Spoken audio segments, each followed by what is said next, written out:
Chaque année, c'est toujours un plaisir d'accueillir les récipiendaires du concours provincial Arista qui est organisé par la jeune Chambre de commerce de Montréal.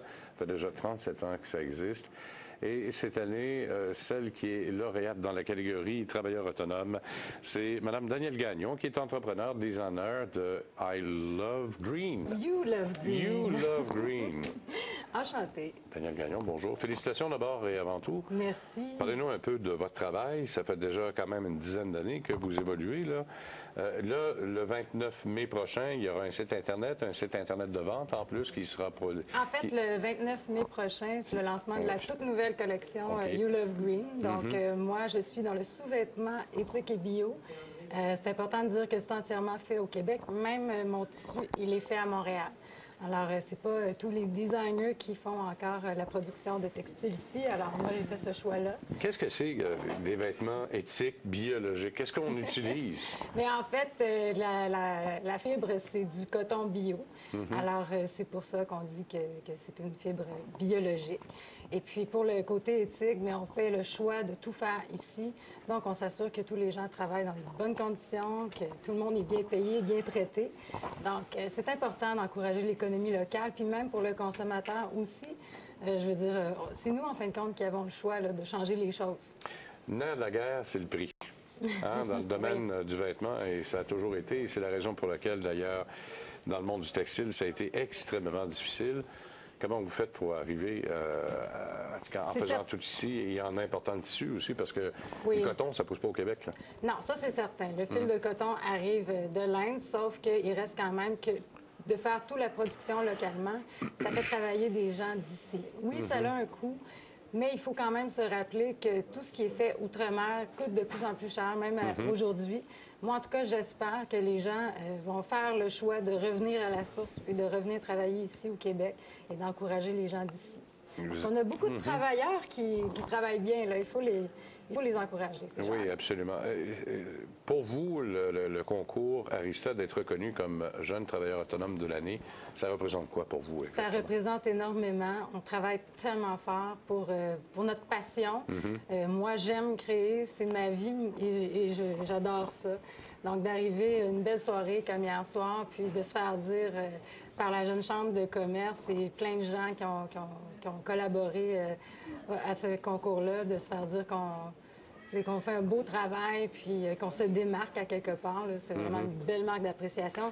Ça donne en tout cas l'élan pour vouloir continuer, puis aller de l'avant. Comment on arrive à travailler dans la mode? C'est un côté artistique. Et mettre le côté affaires en même temps, amalgamer les deux, puis avoir une certaine réussite. Bien, moi, j'avais déjà la fibre entrepreneuriale. Oui, je suis une artiste, j'aime créer. Mon papa est entrepreneur, je pense donc que c'est vraiment... ça fait partie de ma personnalité. C'est de père en fille, ça. Ça semble que oui. Au départ, oui, j'étais designer graphique. J'ai décidé d'évoluer vers la mode. C'est vraiment quelque chose qui m'intéressait. Donc ça, c'est plus récent. C'est dans les dernières années.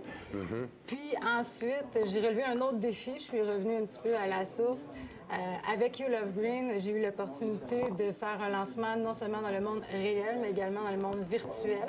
Et là, on parle de Sony PlayStation Home à l'échelle mondiale.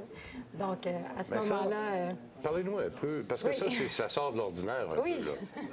Parce que là, c'est une approche qui est inédite dans le domaine du marketing. De s'associer à Sony, une maison quand même de renommée internationale, avec la PlayStation, ça représentait quoi pour vous? Énormément, une visibilité mondiale et on ne se cachera pas aussi un autofinancement parce que moi j'ai des royautés sur mes créations, bien sûr. Donc, à ce moment-là, en démarrant un projet comme You Love Green, et qu'il est très difficile d'obtenir des subventions puis de l'appui financier, bien, pour moi, de transposer mes créations de façon virtuelle, c'était aussi une source de revenus, une visibilité mondiale. Et puis la demande, ça a tellement bien fonctionné. Les utilisatrices à travers le monde ont surtout apprécié le fait que j'étais pas seulement une compagnie, mais une des leurs, parce que moi aussi, j'étais une utilisatrice du monde virtuel de PlayStation. Parce que c'est un jeu, ça. D'abord, pour moi, c'est le jeu Home. Home, comme la vraie vie. Comme dans la vraie vie. Et comment ça fonctionne exactement, là? Comment on arrive à prendre une entente avec Sony comme ça? Je dirais que moi, j'étais vraiment... j'ai eu des anges sur ma route. J'aurais voulu créer cette chance-là, puis peut-être que ce serait jamais arrivé. Ça m'est vraiment tombé dessus. J'avais des copines virtuelles dans ce monde-là qui sont des passionnées, puis elles, sur le web, ils s'occupent des forums. Donc, chaque fois qu'il y a des nouveautés sur PlayStation, ils sont en communication constante avec Sony. C'est conscient aussi. Et avec les développeurs de jeux vidéo. Oui. Donc, moi, quand j'ai mentionné à mes copines virtuelles que dans la vraie vie, j'avais une nouvelle vraie collection, ils m'ont dit, écoute, il faut que tu fasses un lancement aussi dans le monde virtuel. Pense à nous, s'il vous plaît. Donc, ils m'ont aidé, ces copines-là, à me mettre en contact avec des développeurs de jeux vidéo et ça s'est fait.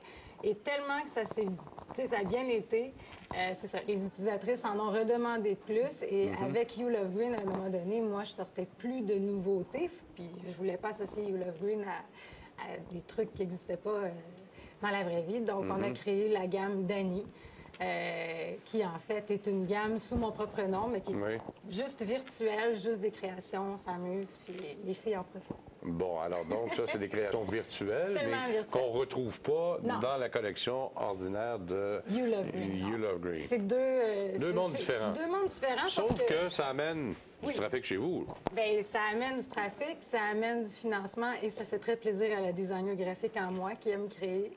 Puis, mais pour ce qui est de You Love Green comme tel, c'est certain, on ne parle pas du même travail du tout. Mener de front, une vraie production, ça ne requiert vraiment pas le même travail. Et là, je suis très fière ce mois-ci de faire un tout nouveau lancement avec You Love Green, donc une nouvelle collection. C'est quoi les tendances? Mais en fait, moi, je suis dans le sous-vêtement éthique et bio. C'est quelque chose qui ne se faisait pas encore ici, parce qu'on retrouve beaucoup dans le marché, surtout des vêtements pour le yoga, le sport, beaucoup de vêtements bio, mais plus pour enfants. Au niveau du sous-vêtement, c'est vraiment ailleurs dans le monde qu'on retrouvait ça. Donc, moi, c'est un peu aussi pour ça que j'ai voulu créer cette gamme-là, parce que je voulais ces produits-là. Donc, ça fait partie d'un besoin que moi, je voulais combler. Donc, on amène un plus-value. On amène un plus-value. Puis, c'est ça, on a vraiment des valeurs ajoutées à ce projet-là, parce que c'est relié aussi, c'est des choix environnementaux, c'est des choix éthiques, on encourage notre économie d'ici. On essaie de faire les meilleurs choix possibles. C'est sûr que le domaine du textile, non, c'est pas facile. Faut travailler fort. Oui, on veut faire connaître la gamme, donc... Mais il y a moyen de vivre avec. Oui, mais il faut travailler très, très, très fort. On ne se mentira pas, là. Moi, en tout cas, c'est certain qu'au niveau des subventions, des programmes d'aide ici, pour ma part, en tout cas, moi, j'ai dû me financer pour moi-même et c'est pour ça que la solution... Et pour le reste, on va toujours se battre? Oui, vraiment. On vous souhaite la meilleure des chances, Merci. Danielle Gagnon. Merci J'aimerais beaucoup. en terminant dire un grand merci à la Jeune Chambre de commerce de Montréal. Bien, c'est fait. Merci, Danielle Gagnon. Bonne chance pour votre collection. Au revoir. Merci. Au revoir.